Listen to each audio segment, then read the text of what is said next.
God has plans to prosper you, give you hope and a future too. So let me remind you of what you have the power to do. You've been on a journey, trying to find your way. Like the sun, you're rising, 'cause today's your day to unlock every gift inside. Let your potential flow. Don't let anybody kill your vibe. Time to bust up and show. Gotta keep on reaching, keep believing. Act like you know you can win. Live your dreams, reach your goals. Be happy, you can make it. Get motivated with Cassandra. We've got wellness, church by phone. You don't even have to leave your home to be inspired. To rise a little higher with Cassandra. They said you'd never make it, but you're still here. Kept on pushing through all your doubts and fears. Never let a hater see you sweat. Remember who you are. When they go low, let them reap what they sow while you go far. Gotta keep on reaching, keep believing. Baby, shine like a star. You can win, live your dreams, reach your goals. Be happy, you can make it. Get motivated with Cassandra. If you got haters, they gon' hate. Keep your head up and just be great. It's your season, your winning season with Cassandra. Rise up, time to get on your grind. Go after your dreams, no time to fall behind. Push till the end and never give in. It's your winning season, get ready to win. Keep moving forward and never look back. It's time to get motivated with Cassandra Mack. You can win, live your dreams, reach your goals. Be happy, you can make it. Get motivated with Cassandra Mack. We've got wellness, church by phone. You don't even have to leave your home to be inspired. To rise a little higher with Cassandra Mack.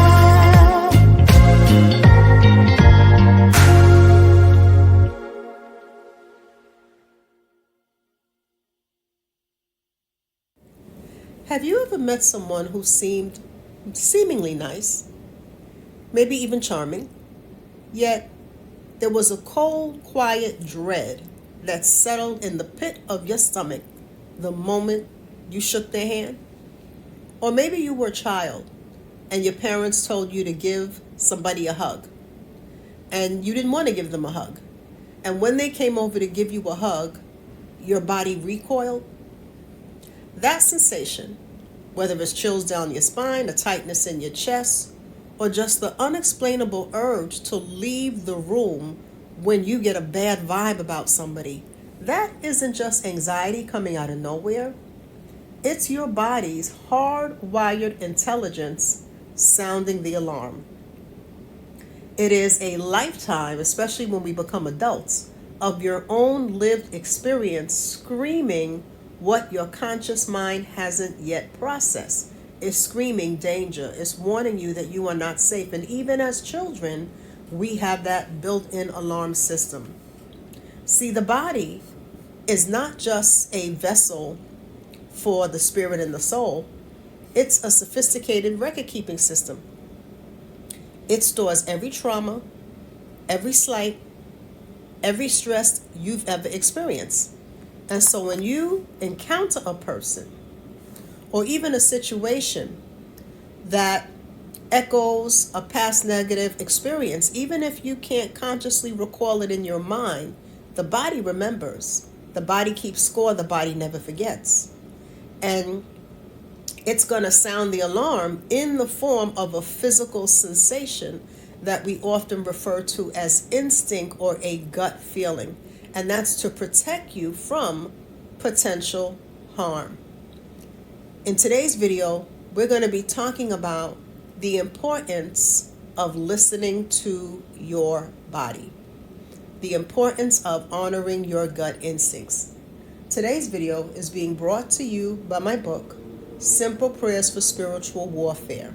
This is a book of tactical, practical prayers that you can pray in 1 minute or less whenever you are dealing with spiritual warfare.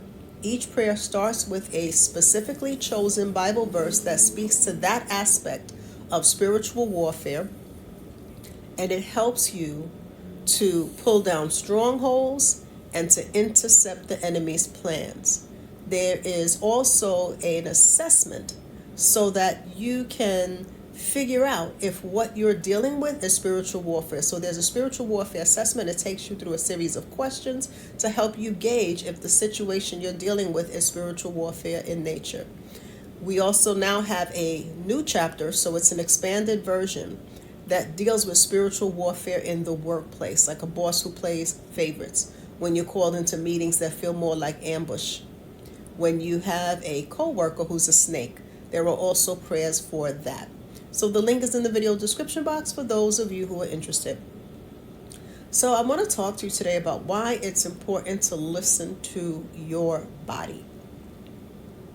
Now, as human beings, right, we have 3 mechanisms of wisdom and intelligence. Remember that we live in a physical body, right? That allows us to engage the world through the physical senses. We possess a soul, which is the psychological makeup of the human being. And the soul is comprised of the mind, the emotions, and the will. And at the core, we are spirit. And so each one of these aspects of our humanity has a built-in wisdom system to help us navigate the physical and the spiritual world. And today we're highlighting the physical wisdom system. So before I get into the reasons why you should never ignore your instincts, I want to start with a scripture that speaks to how God gives us instincts. And the scripture is Job 38, verse 36. And it says, "Who gives the ibis wisdom or gives the rooster understanding?" And so the answer to that is God. God gives the ibis wisdom and the rooster understanding. So how does the rooster know to crow? Because there's a built-in mechanism system that the rooster knows to crow. How do birds know to fly south? How does a deer know to run when it sees a lion? Because its instincts kicks in, and its internal survival mechanism lets the animal know that the animal is at risk for danger. How does salmon know to swim upstream?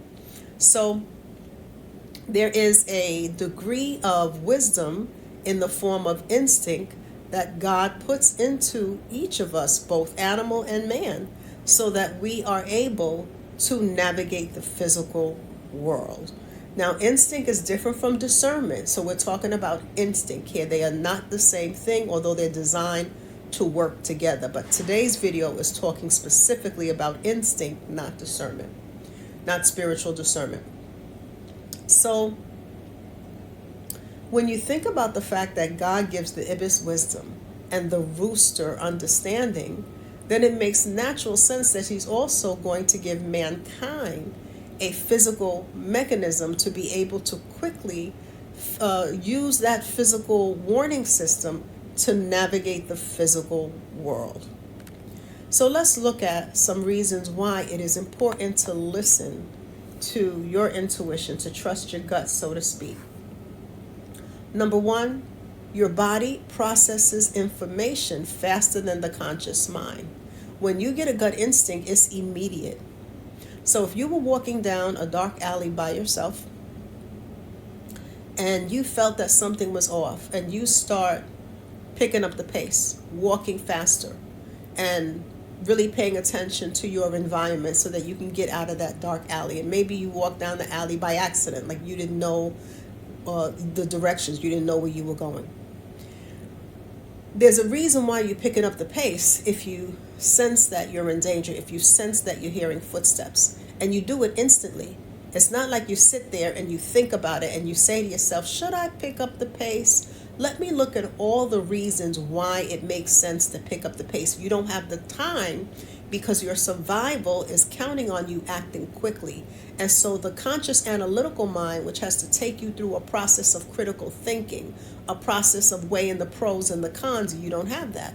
If you are outside in the wild and you hear a bear, instinctually, you are going to be on high alert. And as the sound becomes louder, you are going to get out of dodge. And you're probably not going to go through a series of questions and saying, well, let me wait until the bear is about 2 feet away from me so that I can see how big it is, how fast it's. You're probably not, that wouldn't make sense because you would be leaving yourself at risk for danger. And so the closer that you begin to hear the sound, the louder the sound becomes, the quicker you're going to pick up the pace to get out of that area, because instinctually you know to do that without critically thinking about all of the reasons why the bear may or may not attack you. And so your body processes information faster than the conscious mind, because the conscious mind is designed to think, to analyze, to weigh information. So before your prefrontal cortex, this is what I'm getting at, can logically analyze a person's smile or the specifics of a deal if you're about to make a business deal, your subconscious has already processed millions of data points, a micro expression of contempt, a micro expression of disgust that you might not have picked up, a slight mismatch or misalignment between a person's words and their tone, little body language cues that you may not consciously pick up on. And so this rapid processing, which is honed for your survival, will then trigger a gut feeling. And it's your intuition giving you the Cliff Notes, so to speak, giving you the Cliff Notes version long before the logical mind can finish the whole book, so to speak, as a way to kind of conceptualize how your instincts would work, how our instincts work. So the body processes information, and God has given us that built-in system. God has given us instinct, God has given us intuition, God has given us discernment, and they are not the same. And so in this video, we're talking about, again, gut instincts, physical instincts. So, 2, the second reason it's important is that your gut instincts recognize patterns that sometimes you don't consciously see. And so the brain is a pattern recognition machine. Throughout our lives, it catalogs what deception, manipulation, and wickedness look like, what it sounds like, what it tangibly feels like. So even when you meet someone new, your subconscious mind scans them against this database, so to speak. And if they match the profile, so to speak, right, of a red flag, your body sends you a signal. And you may not be able to articulate why you're uneasy around someone, but your bodily system recognizes the pattern. And this is why it's important to not discount your instinct, because as it says in Job 38 and 36, who gives the ibis wisdom or gives the rooster understanding? And the ibis was an ancient word for owl. So who gives the owl wisdom and gives the rooster understanding, right? That's God. And so if God gives a rooster understanding, imagine how much more he does so for the human being. 3, a third reason why it's important to listen to your gut, it's your built-in trauma alarm. So stress is stored in the nervous system, which is one of the bodily functions, which is one of the bodily systems, I should say. And if you were betrayed by a charismatic friend in the past, your body holds the memory of that betrayal. Even when you forgive, the body holds the memory and the brain holds the memory. And so when you encounter a person with similar fruit who has self-serving energy, your body recognizes that even if the critical thinking mind hasn't yet picked up on it, and then your body triggers the alarm, and it will trigger the alarm in the form of uneasiness, in the form of just a second of doubt, a split second where something felt off. Like, that was odd. That's the best way to describe it. That was odd. And a lot of times when we have a that was odd, we dismiss that because it's so minute that it doesn't seem like it's worth paying attention to. And even if you don't use the words that is odd, it's that feeling that something is off. And so that sudden anxiety or that feeling that was weird, this is weird, is urging you to proceed with caution. It doesn't mean that you need to be mean to the person, but it does mean that you need to exercise caution and you need to pay attention to what it is your body is trying to tell you. It means you need to be prayerful. It means you need to test the spirit. The fourth thing that the body does, and this is very important in terms of why you should pay attention to your gut instincts, it cuts through social politeness. So from the time that we are children, we are taught to be polite. And politeness is important because that's how you get along in civil society, by saying please and thank you, and exercising manners, good manners. But the flip side of being overly polite is that it can cause you to fall into people pleasing, and it can cause you to downplay when something feels off. And so an example could be somebody comes to your house in the middle of the night and they ask to use your phone. And you're thinking, well, the polite thing to do is to allow them to use my phone. But you don't know if they have evil intentions. You don't know anything about this person. You may be opening your home to someone who is going to rob or worse, or do worse to you. So you don't know their intentions, even though in the back of your mind you may feel like it is impolite to say they can't use the phone. Or it is impolite to say, well, no, you can't use my phone, but from my house I'll call 911 for you. Or whatever you choose to do to protect yourself. You may have that second voice coming behind saying, wow, you're really being rude. And there are so many people who have been harmed or worse because they are afraid of coming across as rude, particularly with someone you don't know or you get a bad vibe from. And so society often teaches us to be polite, even at our own discomfort. That's what I'm getting at. So yes, it's important to be polite, but you cannot throw wisdom out the window. You also have to take your wisdom with you. You cannot be polite at your own discomfort. And so that's like somebody rubbing your shoulder and you saying, take your hands off me. You don't know them from a can of paint. And even if you do know them, it could be a coworker, you don't want them touching you. You're allowed to have boundaries. And so you could say, please, if you choose to, please take your hands off me. But if you want to be firm, you'd be like, take your hands off me. And so, or you could just physically move yourself. But if you are socialized to believe that having boundaries makes you an impolite person, oftentimes you will tolerate discomfort for somebody else's wishes and preferences. And you got to be careful about that, because a manipulative, narcissistic person or just a person with bad intentions will take advantage of that, a predatory personality.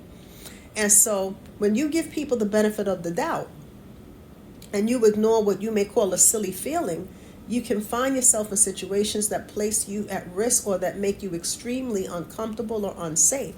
The Bible does not tell us to give people the benefit of the doubt. That is a worldly view, right? What the Bible says in 1 John chapter 4, verse 1, it says, beloved, do not believe every spirit, but test the spirits to see whether they are from God. For many false prophets have gone out into the world. And a false prophet is not limited to somebody making a false prophecy in a church pulpit ministry setting. Yes, of course, that's a false prophet. But also included in being a false prophet is somebody professing something that's not true. So somebody could be professing that their car broke down and they want to use your phone in the middle of the night. And there's nothing wrong with their car, and they're actually trying to gain access to your house so that they can do whatever wicked intentions that they want to do. You don't know that. And this is why the Bible tells us, do not believe. It starts out with the words, do not believe every spirit. So a person can act like they're coming in the spirit of friendship. They're coming in the spirit of kindness. They're coming in the spirit of having a genuine need, but you don't know that. You got to test the spirit.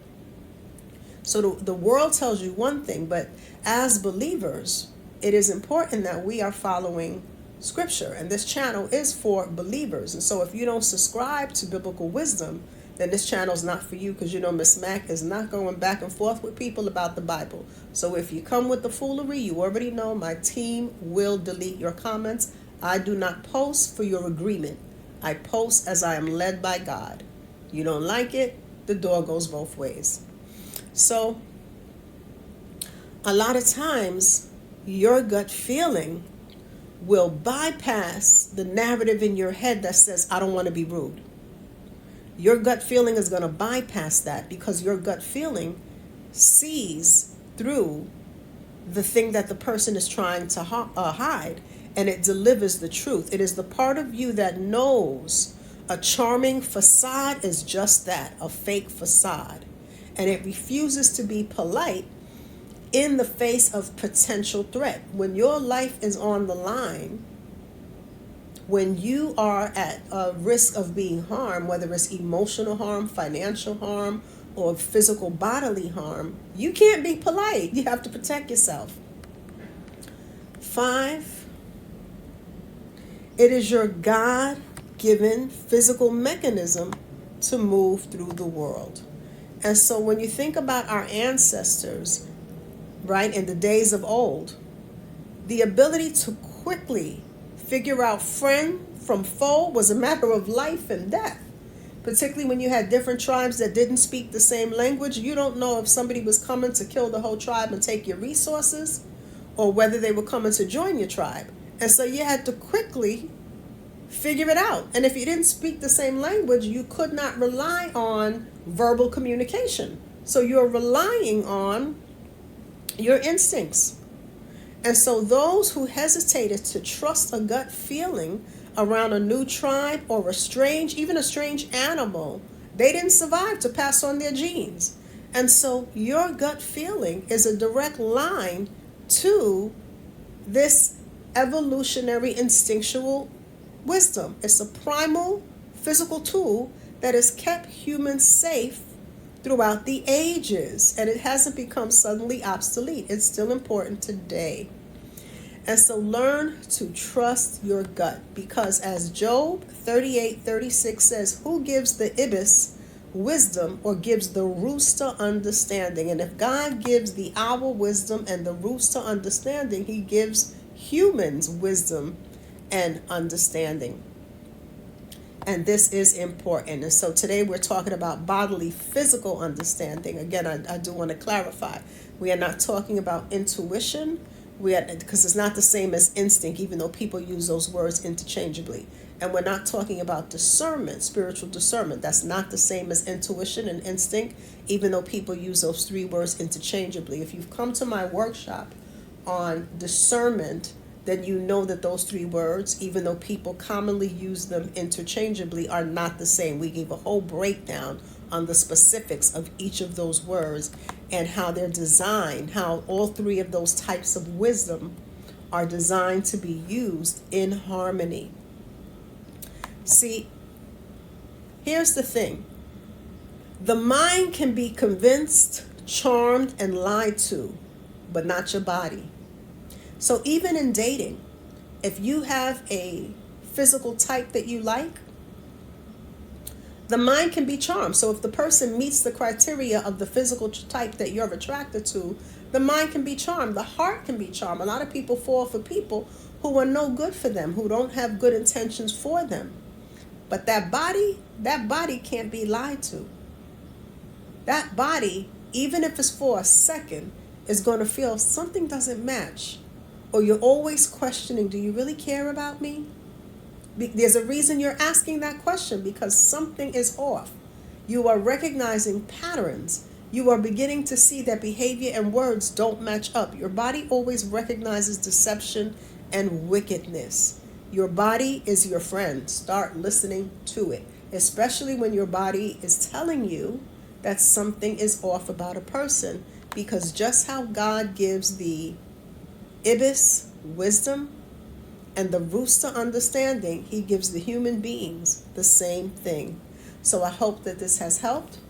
We have a couple of workshops coming up, and if you haven't taken my workshop on discernment, I will definitely encourage you when it comes up again to take it, because we really go deep in that workshop, and you'll also get the explanation of the 3 different types of wisdom, how they work, how they align. All of that takes place in the discernment workshop. And you can sign up to be on the mailing list so that when that workshop is offered again, you'll get notification. You can sign up on the website, CassandraMacMinistries.com. So we have 2 workshops coming up. On October 18th, we have the Decoding Your Dreams. And it's a Zoom workshop. So that means wherever you are in the world, you can attend. It is a ticketed event. And in the Decoding Your Dreams workshop, that's for those of you who are seers, and God speaks to you and reveals to you in dreams and in vision. Throughout the Bible, God spoke to people in dreams and visions. We see that he spoke to Abraham in Genesis in a vision. He gave him a vision, letting him know that he would have as many descendants as stars in the sky. He spoke to Joseph as well in a dream, and also gave Joseph the ability to interpret dreams. And God is still speaking to people in dreams and visions today. So in this workshop on decoding your dreams, we're going to look at how do you decode the information God is trying to give you when you were in the realm of sleep.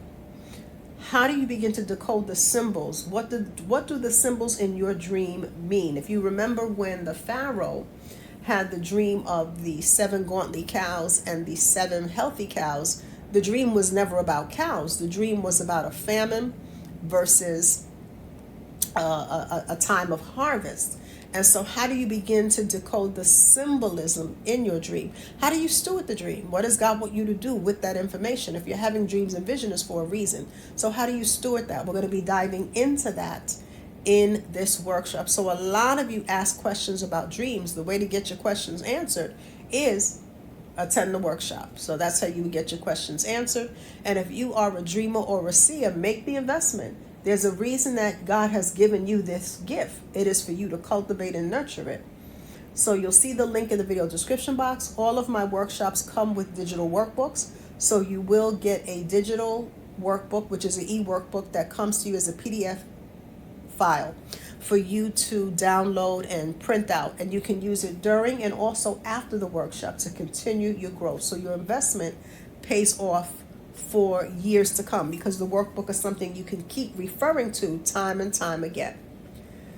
Second workshop we have coming up is the Vision Board workshop. That's the workshop I do every year, and that is happening November 8th. And we're going to be creating vision boards to finish this year strong and to start the new year with focus, fortitude, clarity, and wisdom. There's a whole lot going on in our world today, but you still have vision, you still have goals, you still have dreams. How do you bring those things into fruition despite everything going on in the world today? How do you keep yourself centered? And so this vision board is based on Genesis 1:28, the Genesis 1:28 mandate. You can read Genesis 1:28 to see what it says. And this workshop is going to be focusing on those 5 areas in that mandate. That's why it's a 5-fold vision board. Last year when we did the 5-fold vision board, that one was specifically for those of you in ministry, a 5-fold ministry. This year we're moving forward in your 5-fold kingdom purpose. How do you begin to operate into your kingdom purpose? So a lot of people ask if vision boards are biblical. The answer is it depends on who's teaching it and what principles they're teaching it from. So if someone is teaching a vision board based on Wicca or the occult, then the obvious answer is no, it's not biblical, right? Because they're not teaching it from biblical principles. So my vision board, which is based on Habakkuk 2:2, which says, write the vision and make it plain on tablets so that he who reads it may run with it. So in today's times, we do not write on stone tablets. So the vision board is you writing down the vision that God gave you on paper. Sometimes you might use oak tag paper or construction paper. You may do mini vision boards on a postcard. So in this vision board workshop, the 5-fold, we're going to actually be using 3-ring binders so that you can have a organized section for the fivefold mandate. So I'm going to leave the links in the video description box. The links will take you to Eventbrite where you can get your ticket, but you can also read the details about everything you'll be learning in the workshops for those who are interested. And all of my workshops come with a workbook that is emailed to you as a PDF file. So there's a workbook that comes for the vision board as well. So that's what we got going on. A lot of you asked about the wellness call. You're like, Cassandra, how do I get on the wellness call? So the wellness call is one of the features of my YouTube channel membership, the Wellness Club. So for you to get on the wellness call, you got to be a member of the Wellness Club. That's one of the tiers. That's the third tier of channel membership. So what the Wellness Club offers you is a conference call that we do the first and third Wednesday of every month, where we focus on mental self-care, spiritual self-care, emotional mastery through a biblical lens. It is part group coaching call. It's therapeutic. Not only are you speaking to me live on the phone, but more importantly, you will get to come up to the mic to talk about what's on your heart relative to that particular topic on that day. So it gives you a chance to unwind, de-stress, to learn from not just me, but to learn from other people. And the feedback that we always get from the wellness calls is you love the discussion where different people come up to the mic and they share how they're overcoming, or they share a really helpful tip that helps you take what you're doing to the next level, that helps you take your self-care, your spiritual self-care to the next level. So I would encourage you to make the investment. It is way cheaper than therapy. It's therapeutic and it's cheaper than therapy. So I'll leave the link to channel membership, but for the wellness call, make sure you join at the Wellness Club tier. We have amazing tiers of membership. So there's the channel supporters. Shout out to the channel supporters. Thank you for your support. There's the Faith Builders Hub, where we focus on building your faith. And then there's the Wellness Club, where we focus on wellness through a biblical lens. So you'll see the options, but again, for the call, that's what most of you asked. The way to get the access to the conference call is joining at the Wellness Club tier. So with that being said, have an amazing day. If you don't have the book, Simple Prayers for Spiritual Warfare, I would encourage you to get that book. Look at the times we're living in. You want to heighten your discernment. You want to heighten your ability to know how to navigate warfare for the times we're living in. So you can check it out on Amazon to read a little bit more about what is included in that book. So with that being said, have an amazing day. Take care of yourselves and each other. I think a lot of you can hear that I'm very nasally, so I am fighting off a cold. So be blessed, and let's do our best to be kind, but let's take our common sense with us. Until next time, God bless.